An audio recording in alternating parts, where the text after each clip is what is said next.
Ciao a tutti e benvenuti alla nuova puntata di Soundtrack City dedicata a un compositore di musica per cinema e serie televisive. Qui vicino a me c'è il consuetissimo ormai Massimo Pribitera di colonnesonore.net. Ciao Massimo. Ciao a tutti. Allora, oggi parliamo di Andrea Farri. Fresca nomination all'ultimo Donatello, Davide Donatello, con le musiche de Il Primo Re. Parlaci un po' di lui, Massimo, facci un po' un breve quadro. Farri è uno degli autori della musica per immagini delle nuove leve, molto interessante. Esordisce con la Cristina Comencini con Quando la notte, un film controverso, però poi diciamo che si fa notare tantissimo nell'ambito televisivo, come dicevi per l'appunto tu, ha molte frecce al suo arco per le fiction, per le serie TV, con la Tau 2, con Pietro Valsecchi. Sì. Tra l'altro una delle cose più interessanti è questa 8 stagioni della Squadra Antimafia. Squadra Antimafia, certo. 8 stagioni, sì. 8 stagioni. Un bel mix elettronica orchestrale tra Rizzo Ortrani e Ennio Morricone della Piovra, quindi la tematica ci sta. Però è un autore molto particolare, riesce a fare un bel mix anche lui da un punto di vista sia jazz, elettronico, liquido, suoni liquidi, quelli che piacciono a lui, e soprattutto nel connubio con Matteo Rovere, col quale ha fatto Un gioco da ragazze, Gli Sfiorati e poi Il Primo Re, ha raggiunto veramente uno di quei sodalizi che potrebbero a tutti gli effetti entrare di diritto nella storia del cinema. Sì. E Il Primo Re è una colonna sonora molto interessante, infatti la candidatura è stata veramente una chicca perché era dovuta. Ha fatto un bellissimo lavoro percussivo, suoni orchestrali con tantissima elettronica, quasi a farli diventare eterei, molto strani. D'altronde il film è violento, ha una fotografia bellissima, è la storia di Romolo e Remo, e tutta questa dinamica violenta, questo percorso per la formazione di Roma viene descritto da Farri in maniera abbastanza compulsiva, quasi un battito cardiaco che accompagna per tutto il film fino all'apoteosi finale. È veramente un lavoro notevole. Guarda, di tutto questo sono assolutamente d'accordo con te. Questa colonna sonora del Primo Re, stiamo parlando, è un mix di tanti dettagli timbrici, acustici, elettronici, di tanti linguaggi diversi, e parlando con Andrea si vedrà, fanno parte tutti del suo background, anche gli stili. Lui gli piace molto mischiare generi e scritture. Allora, bando alle nostre chiacchiere, parliamo direttamente con Andrea Farri. Ciao, a dopo. Ciao Massimo. Ciao.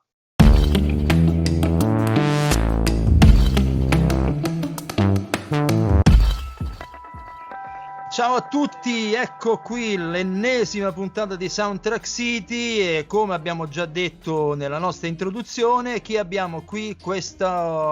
Questo ragazzo che ormai non è più un fan prodigio, ma qualcosa di più, trattasi di Andrea Farri. Ciao Andrea.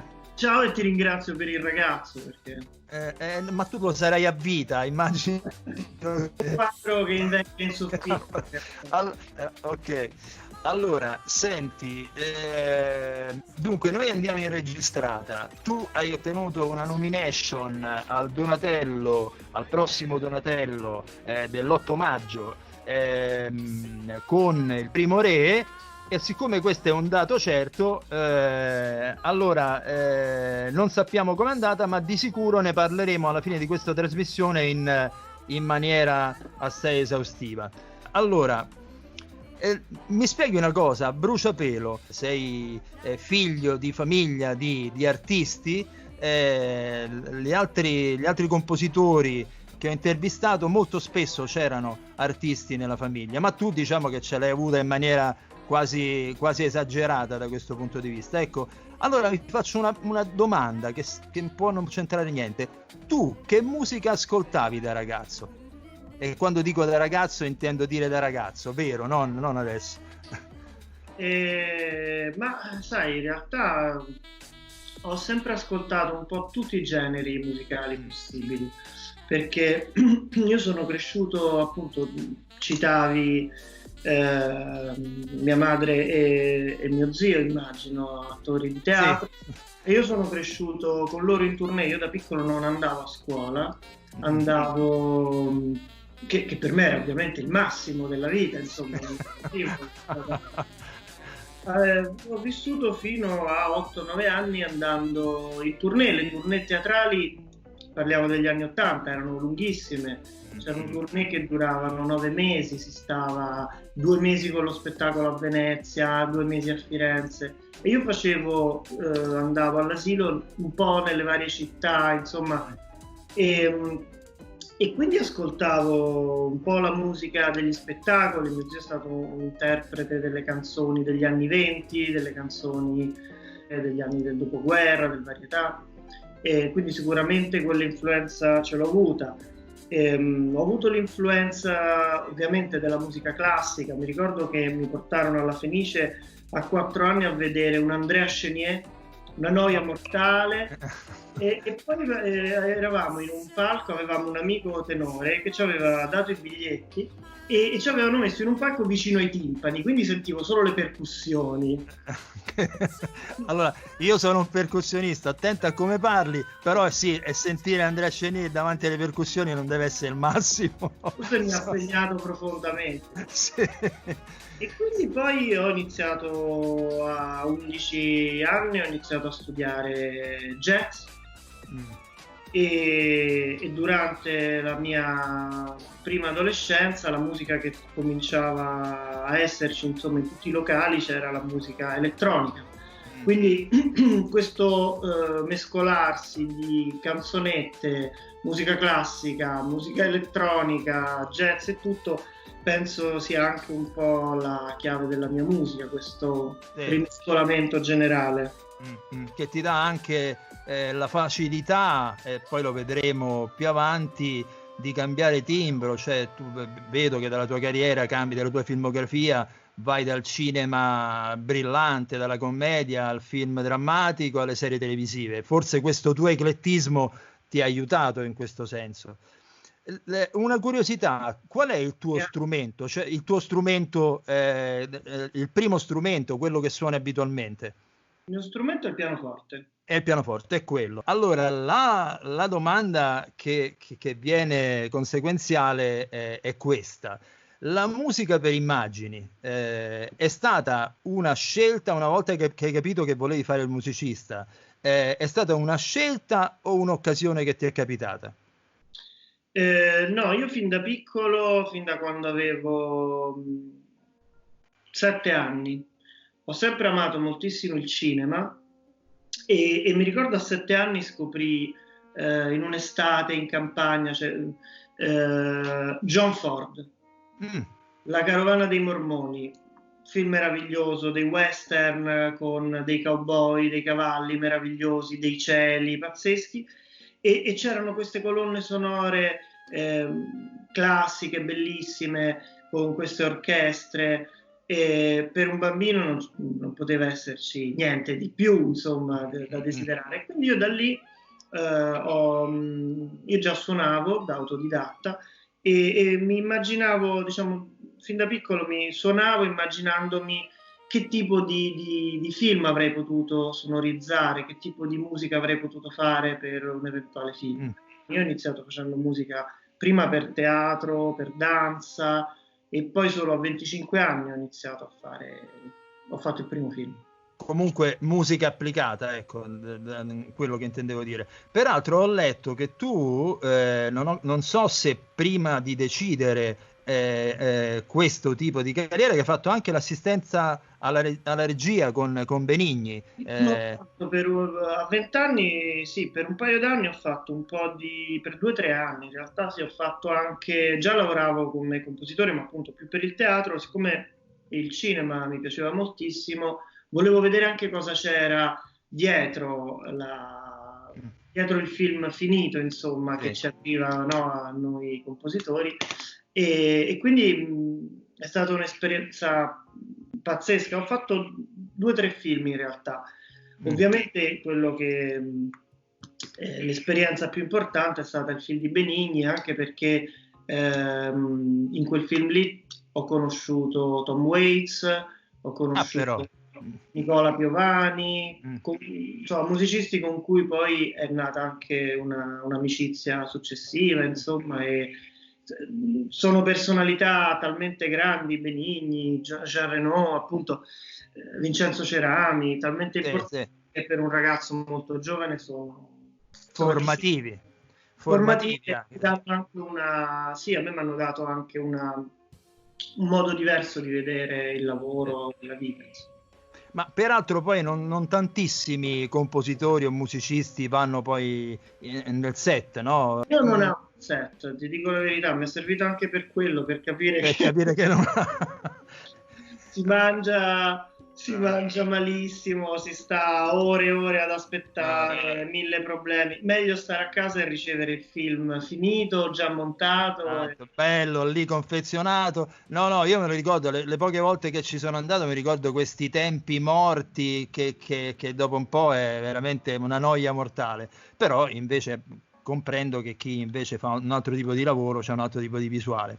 Va bene, allora andiamo con la tua filmografia.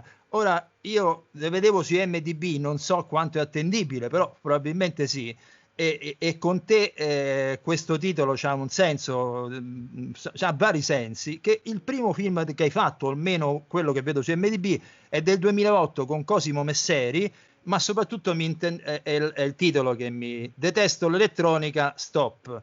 Nella tua musica invece l'elettronica c'è, e questo mi dà l'agio di poterti fare la prima domanda un po' più tecnica, e cioè ciò che scrivi è un mix appunto di vari tipi di lavorazione, c'è scrittura orchestrale ma c'è anche appunto l'utilizzo dell'elettronica.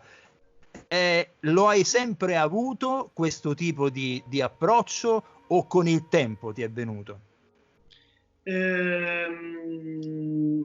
allora io ho sempre amato i due mondi sonori diciamo, di quelli che sono le colonne sonore, quindi la musica elettronica che viene un po' da Moroder, mi viene in mente, da Neverending Story, quel tipo di colonne sonore della mia infanzia, insomma degli anni '80 che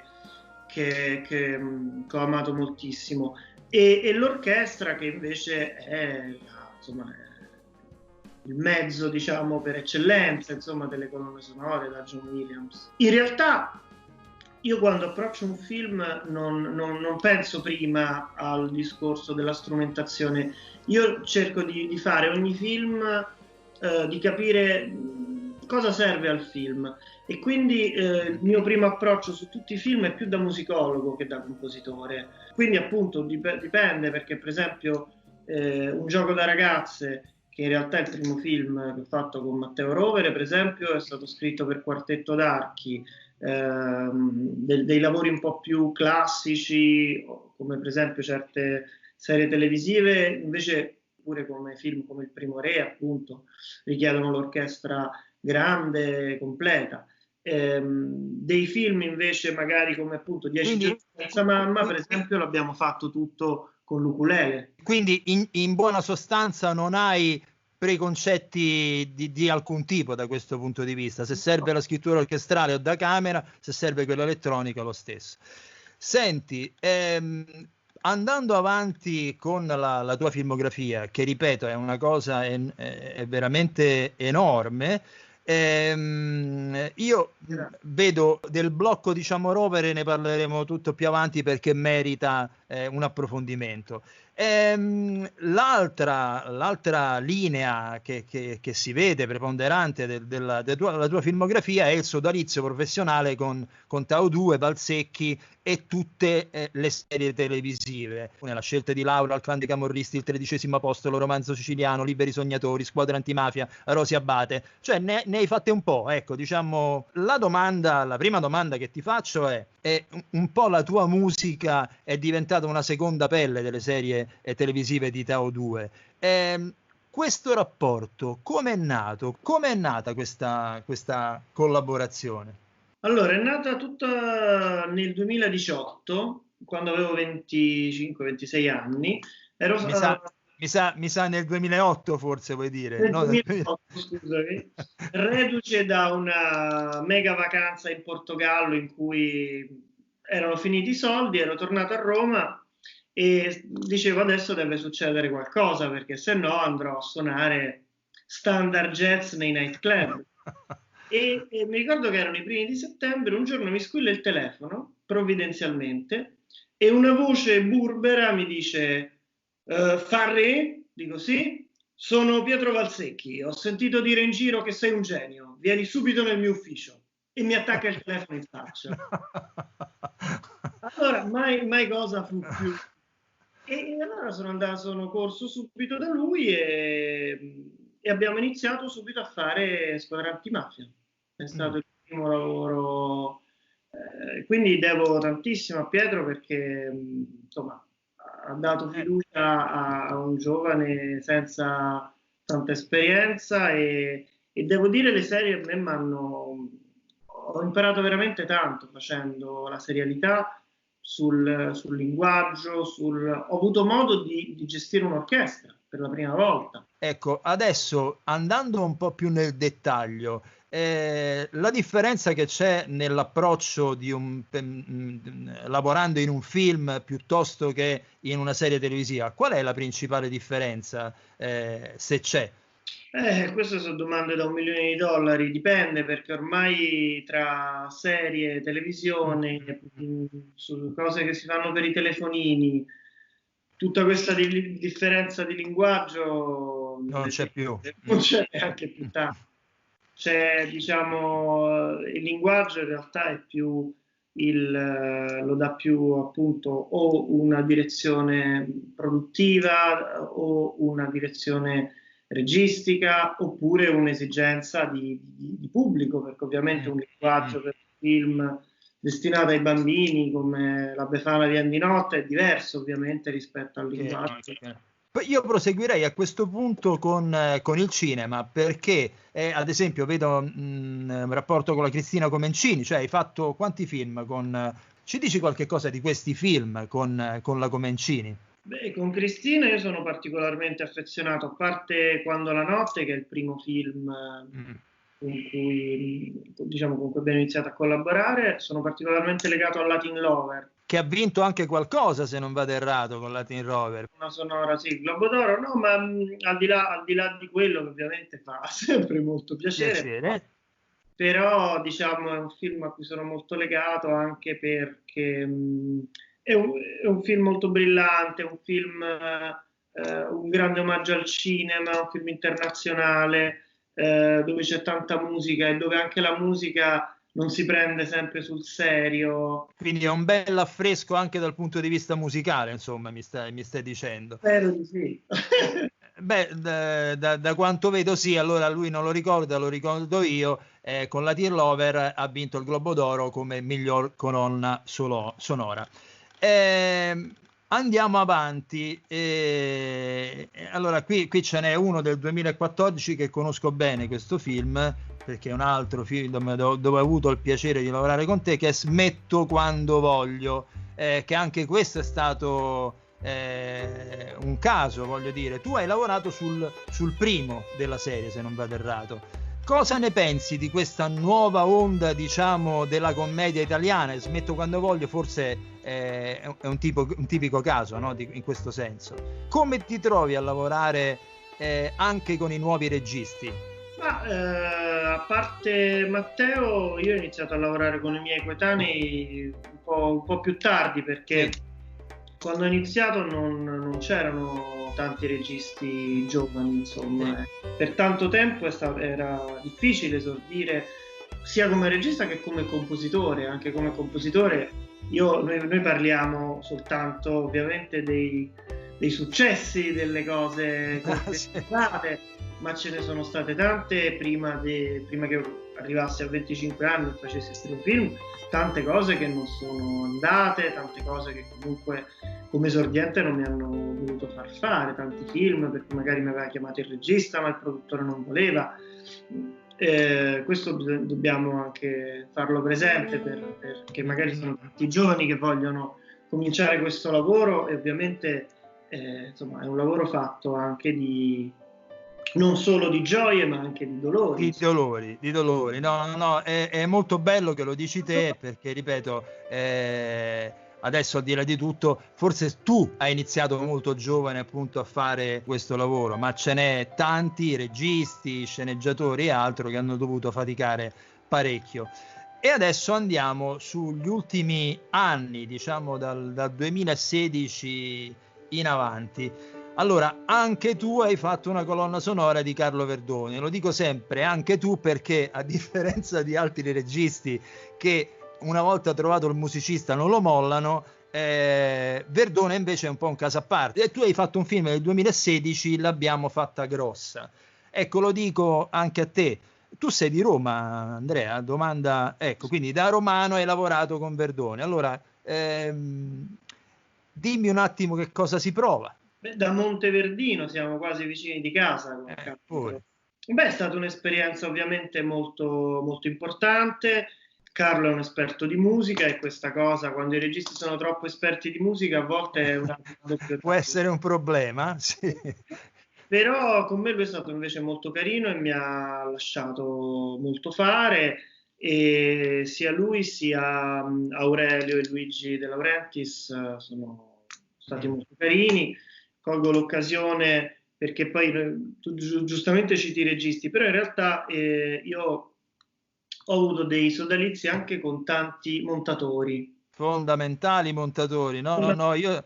È proprio Claudio Di Mauro con cui l'abbiamo fatta grossa, ma con cui abbiamo fatto tantissimi film insieme, perché dice Hans Zimmer che dice, il montatore è il batterista del compositore, perché scandisce il ritmo che la musica avrà con le immagini. Sì. E quindi per me ci sono stati dei montatori che sono stati molto importanti, con cui abbiamo fatto vari film e con cui sono nati appunto delle collaborazioni importanti, a volte anche più importanti che con i registi, insomma. Io sono talmente convinto dell'importanza del montatore che a volte secondo me per la musica è anche più importante del regista, potrebbe essere, ma i montatori possono esaltare la colonna sonora come al contrario la possono anche danneggiare, ecco. Quindi quando si trova un buon montatore è sempre, credo che il musicista debba essere più che felice, quindi sono contento che citi anche un montatore in particolare, Claudio De Mauro. Andando avanti, sempre 2019, vedo altre due commedie, 10 giorni senza mamma di Genovesi, che altro regista con cui mi sembra di capire che è un sodalizio, e poi Sono solo fantasmi di Christian e Brando De Sica. Ora, parlaci di questo tuo 2019 pre-pandemia. 10 giorni senza mamma in realtà è uscito a marzo del 19 ed è stato tra l'altro biglietto d'oro, è stato un grande successo, tant'è che stiamo preparando per il prossimo Natale 10 giorni senza Babbo Natale. Ah, e questa è una notizia, ok. Con Alessandro abbiamo un rapporto molto bello, abbiamo iniziato a lavorare con Soap Opera insieme, era un film molto molto carino, un film dal gusto un po' francese, uno dei film a cui sono più legato, e poi abbiamo fatto insieme varie commedie, e su quest'ultima abbiamo pensato insieme visto che è una storia di questo padre, Fabio De Luigi, che rimane solo con 3 bambini pestiferi, abbiamo pensato invece di fare una colonna sonora da commedia coi pizzicati, abbiamo pensato di fare una colonna sonora come se l'avessero suonata i bambini, e quindi abbiamo fatto quasi tutto con un ukulele e un amico di mio figlio che fischia il tema, e poi ho saccheggiato un po' i giocattoli di mio figlio che aveva appunto 4 anni, ora ne ha 5, e con quello è stata fatta la colonna sonora praticamente. Quindi hai messo immediatamente tuo figlio a lavorare a 4 anni, quindi molto bene. A proposito di continuare la tradizione della famiglia di artisti, arriviamo dunque a noi, arriviamo a Matteo Rovere. Come ho detto, i film quelli che vedo, a me me ne risultano 4, sono di più? Domande. Mi risulta Un gioco da ragazzi, Gli Sfiorati, Veloce come il vento e Il primo re, ed è un crescendo questo a tutti gli effetti. Ci parli, prima di affrontare Il primo re, come è nata la vostra collaborazione, che dura ormai da... Siamo invecchiati insieme praticamente. Ma un'altra diciamo, cosa molto importante per i compositori ovviamente è la fiducia. Quindi lavorare, fare più film con un regista crea un rapporto di fiducia che è fondamentale per poter anche muoversi e sperimentare di più.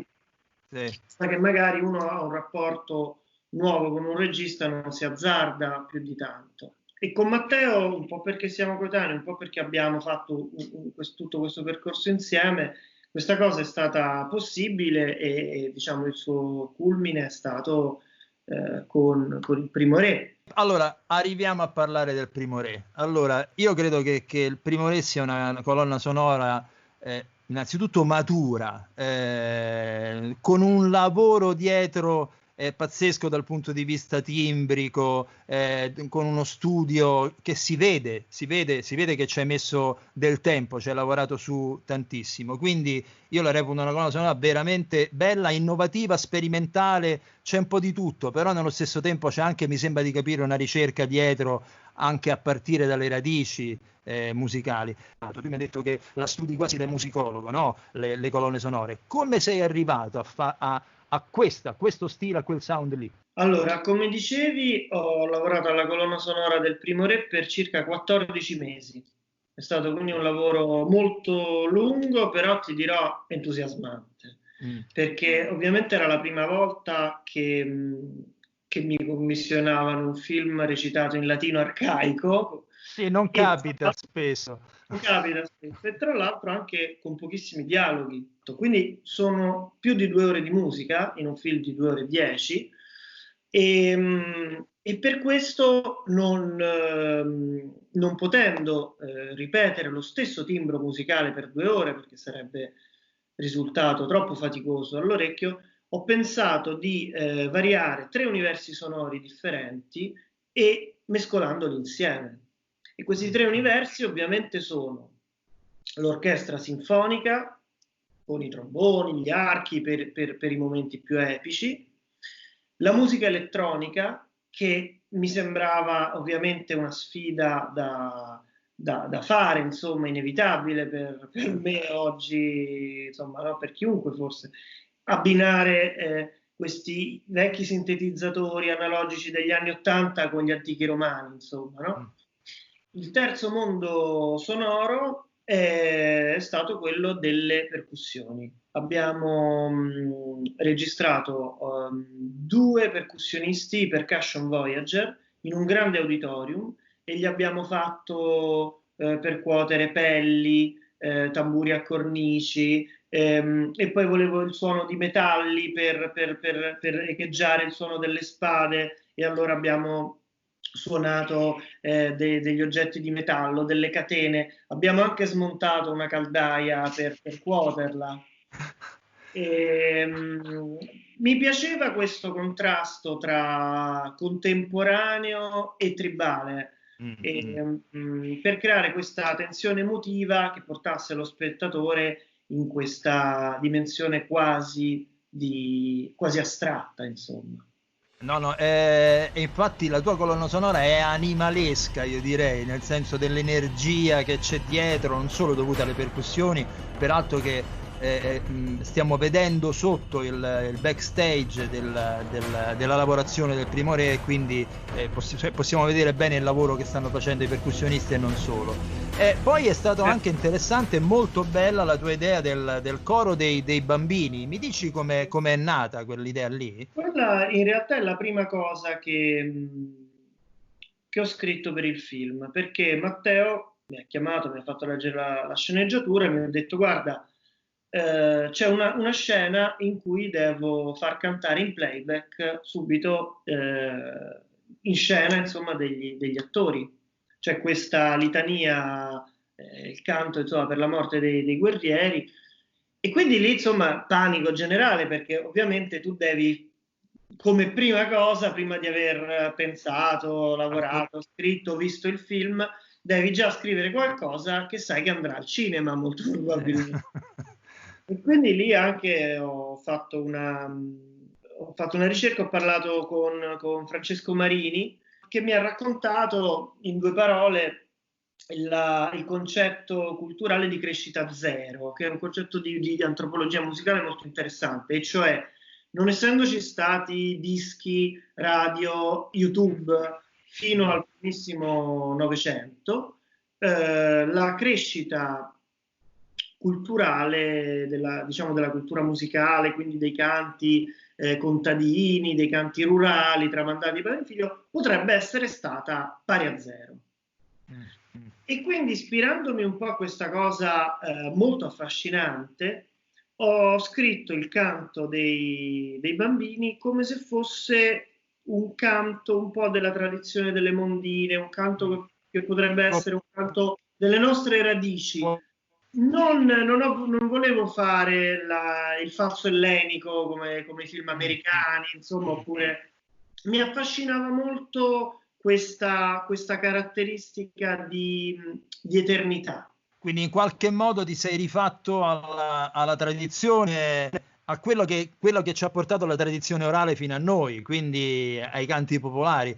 A proposito di canti popolari, ultimamente mi è capitato di fare un programma sul coro delle voci bulgare, il mistero delle voci bulgare, non so se li conosci, e hanno delle armonizzazioni pazzesche che probabilmente provengono da chissà quando. Esatto.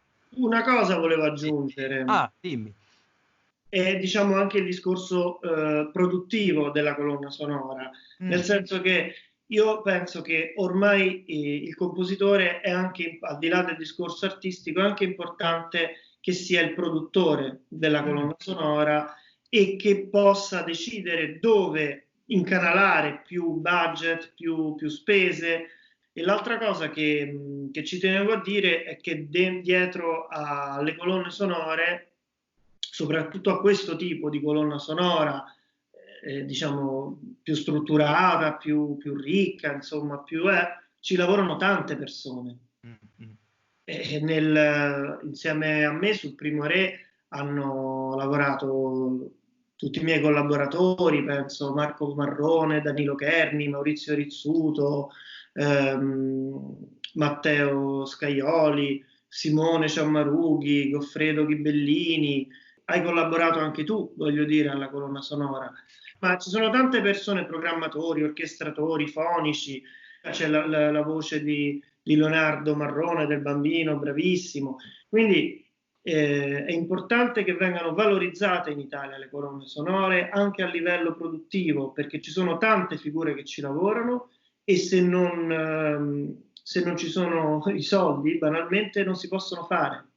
Guarda, ti ho lasciato parlare, non ti ho interrotto perché io approvo tutto quello che dice. Una delle ragioni di questo programma è anche quello, cioè trovo molto apprezzabile il fatto che tu stesso dici io sono il compositore, ok, ma intorno a me c'è un gruppo di lavoro che lavora insieme a me. Il discorso della colonna sonora è un po' un film nel film, cioè una sorta di produzione all'interno di un'altra produzione che la raccoglie, quindi è importante e secondo me fa di te un compositore con un approccio molto moderno, quindi mi auguro proprio che questa tua linea vinca in qualche modo. Allora, senti, dunque io chiuderei con l'ultimo film che è 18 regali. Ci dici qualche cosa perché credo sia uno degli ultimi film usciti prima della chiusura del cinema, se non vado errato. Sì, Francesco Amato è un altro regista, con cui ho fatto 3 lavori, con cui mi trovo molto bene a lavorare, ed è nato un sodalizio. Abbiamo fatto insieme Lasciati andare, poi abbiamo fatto insieme la serie di Rai 1 Imma Tataranni, sostituto procuratore. Lui, quando mi ha parlato per la prima volta di Imma Tataranni, mi ha detto: questa non è una serie di Netflix. E io ho detto: ho capito tutto, Francesco, basta così, perché il personaggio di lei è talmente forte, talmente almodovariana, trascinante, carismatica, che non ci serviva una musica che sottolineasse le indagini, i gialli, le storie, ma abbiamo applicato una musica da commedia anche al discorso noir, e abbiamo applicato una musica quasi sempre a contrasto. La serie inizia con un dito mozzato che naviga su un fiume e arriva nel mare dove Imma Tatarani sta facendo il bagno, e per questa sequenza abbiamo scelto di mettere un tema melò, strappacuore, e questo contrasto ha funzionato tantissimo, tant'è che tra l'altro anche la colonna sonora è entrata in classifica iTunes Mondo come vendite. E invece 18 regali? 18 regali è stato un film a cui io sono particolarmente affezionato, perché racconta una storia vera, la storia di questa donna che quando sa questa donna incinta, che quando sa di avere un tumore ormai terminale, lascia 18 regali per i primi 18 compleanni di vita di questa ragazza. Musicalmente la mia sfida è stata non fare una musica che fosse molto presente, perché ci si muove tra questa dimensione quasi appunto di Ritorno al futuro o fantascienza, e quindi ho fatto tutta una parte di colonna con dei sintetizzatori come l'atmosfera che viviamo un po' nei sogni. Sì. E tutta una parte invece di quintetto d'archi e pianoforte, però molto semplice, con un tema molto semplice, molto puro, che è un po' la storia di Anna, diciamo. E quindi insomma, per rispetto della vicenda umana, che poi in realtà è un inno alla vita, insomma, il film è molto bello. In questo film c'è anche una canzone che tu ci hai consigliato, anche perché anche in questo senso ritorno al gruppo di lavoro, c'è un interprete che è Lara Martelli, con cui tu hai lavorato tantissimo, no? Ci parli anche qualcosa di questa canzone? Sì, mi piaceva l'idea di inserire in una colonna sonora così in punta di piedi, così tutta discreta, invece un pezzo che avesse delle sonorità quasi irrispettosamente moderne. Un po' come quando noi viviamo dei drammi, delle tragedie, e poi la vita però continua, la quotidianità ci porta avanti sulle cose più banali e inaspettate. Senti, allora io ti ringrazio della disponibilità, ti lascio con il giochino che noi facciamo con tutti i compositori, e a bruciapelo ti domando: dimmi una canzone non tua legata al cinema, quindi una movie song che apprezzi particolarmente, che ti è rimasta dentro, che ti è rimasta impressa. Beh, amado mio, Gilda, assolutamente. Andiamo sui classiconi, Andrea? Tu mi parli prima di John Ford, poi di Gilda. Ok. Grazie Andrea, il meglio per te. Grazie.